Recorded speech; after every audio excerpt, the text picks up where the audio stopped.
Hello everyone, this is Coastal, and today we're going to be playing a game called Infinity Wars. We're going to go through the campaign. This game looks fantastic. It's the first time I've actually seen it. This earlier today I looked up a couple of YouTube videos and it looks awesome. I was able to finagle myself a beta key, and yeah, so we'll kind of go through a quick run through. So this is what looks like our campaign board. There's 6 different factions. The Warpath campaign. Just from the cards that I've seen, the Warpath, they look like a nature-based faction. Flame Dawn, you can assume fire-based. Genesis Industries seems to be tech-based. The Cult of Rogue is almost an arcane type. You've got the Descendants of Afrak. They look like longevity. And then Descendants of the Dragon, which kind of look like the more Asian-themed factions. So we're going to try them. We're going to do the campaign 1, and we're just going to go over the board. It's a pretty decent battlefield looking here, and it looks fantastic. The battlefield itself consists of 3 different zones. There's your defense zone here, for where you want to put your cards that are going to defend, and then your assault zone where you're going to put the cards you want to use to attack. And then your support zone is more almost like a bench where you play that's where your cards start when you first deploy them. That's where they are because they've got summoning sickness and so on. So,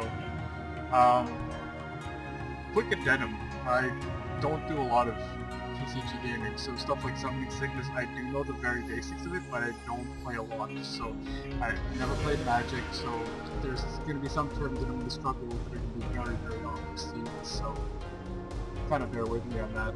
So here we've got the DoD, Descendants of the Dragon, and it says here that our commander is going to play a great role in this. And to pay attention to morale, which I think is really cool, is that they've got your health on the left here, and you've got your morale on the right. And there's 2 different victory conditions. You can either have your opponent get down to 0 health, or you can get down to 0 morale. And either way, that's how you achieve victory. If we look at the card themselves, I mean, the animation is fantastic. That is so cool. But I mean, you've got an attack of 2, and then you've got an health of 8, so I mean, that's very basic. And then up here is actually kind of cool because it shows the resource cost. The resourcing in the system seems to be similar to Hearthstone, in that you get 1 more resource for each turn. The one cool thing is down here you'll see that there's another number here. It's actually the morale cost in terms of if this guy dies, actually your team takes a morale hit of this amount. So again, it looks like it might hurt to throw a swarm deck out there, especially if you're using cards that have a high morale hit should they die. So it'll be interesting. They hinted to us that they want us to win this by morale hit. So we'll see if we can do that. Because we have that. What's cool about this game is both players will simultaneously take care of their turns, and then once you're done, you hit end turn, and both turns actually resolve at the same time. So you'll see that they played a balanced warrior, and it's in your support zone. And now we're on to our second turn, so we've got another balanced warrior. And 4 resources. So I think what I'm going to do, these cards here actually have Vigilance, which is why we went straight into the defense zone. Vigilance would be like the defense version of Charge, or Haste, I think is what it's called in Magic. So we'll play this card, I think. We're up 4. Yeah, we'll play... Yeah, we'll play this card. And why not? Let's play this one as well. We'll enter defense zone. And we'll see here, notice that their morale was at 75. Our damage gets traded off. He hits me for 6, which doesn't kill me, and I hit him for 2. And because the Invincible Defender has the text here that if they're dealt combat damage but they survive, the player that dealt the damage loses 4 morale, you'll notice that they actually only have 71 morale now. So we're going to try to take advantage of that, because that's what it looks like they want us to do. What we'll do next, I think, is, you know what?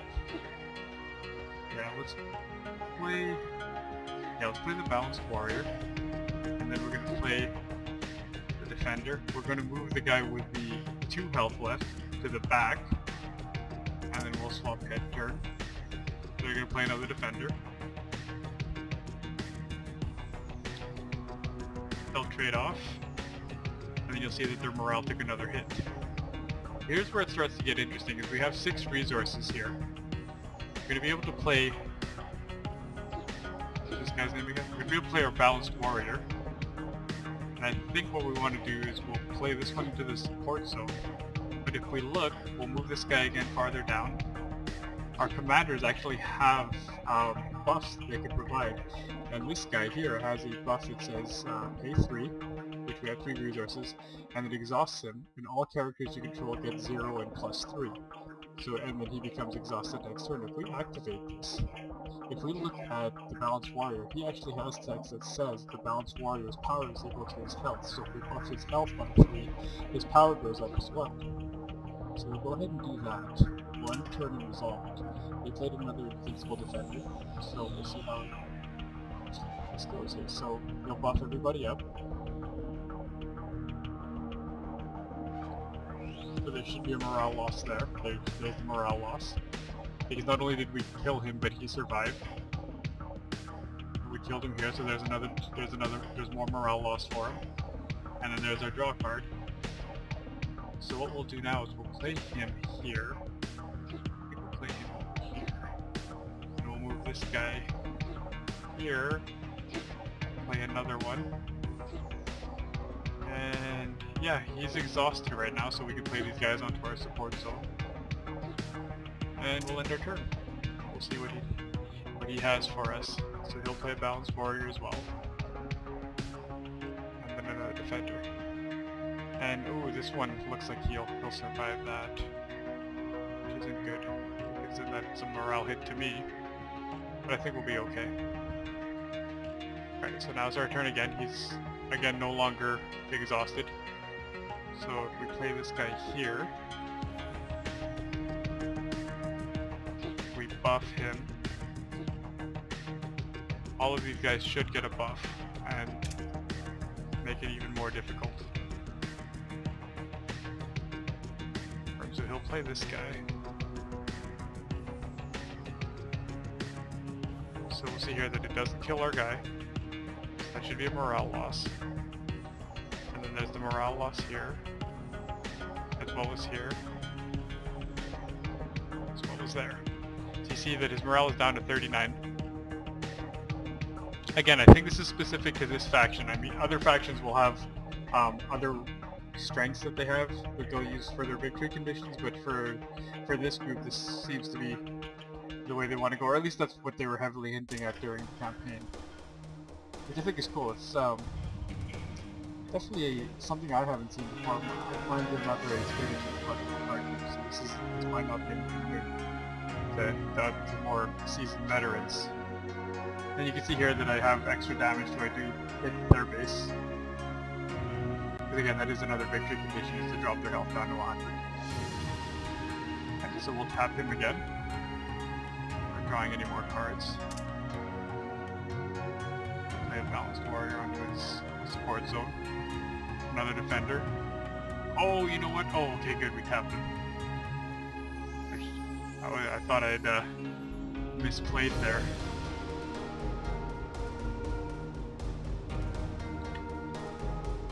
So we'll see here that we might actually...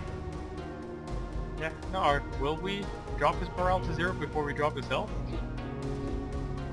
That's a good question. We'll see how many guys he ends up playing. Oh, I should have moved that around. Now I'm just sort of rushing through this. Which isn't good, it's not the smartest thing to do. So you know what, we'll move this guy over. Move the 9 here, and then we'll tap him. Just in case. So he plays a defender here. Dowdy? Sage of Strength? Dowd? I don't know how to say his name. Alright. So those are results. He's down to 10 morale, but he's also down to 10 health, so we might actually not accomplish what the tutorial, I think, was leaning towards. Might suggest I might have played this horribly, but what can you do? Well, he ended up with 1 morale, but with 0 health, so in either event, this game looks really cool. It'll be interesting to see what it turns out when I play something a little bit harder that's not a little bit more of a tutorial, but it'll be interesting. Again, let me know if you want to see more of these videos. Please feel free to leave your comments. If you do want to follow me, I'm on Twitter. I'm at Coastal OCCG. And yeah, again, this is my first video, so let me know video quality, sound quality, gameplay quality. If you're a little bit more of a seasoned veteran with Infinity Wars, let me know if there's something I was really missing out on. And yeah, again, please comment away. Alright, thanks for watching. See you next time.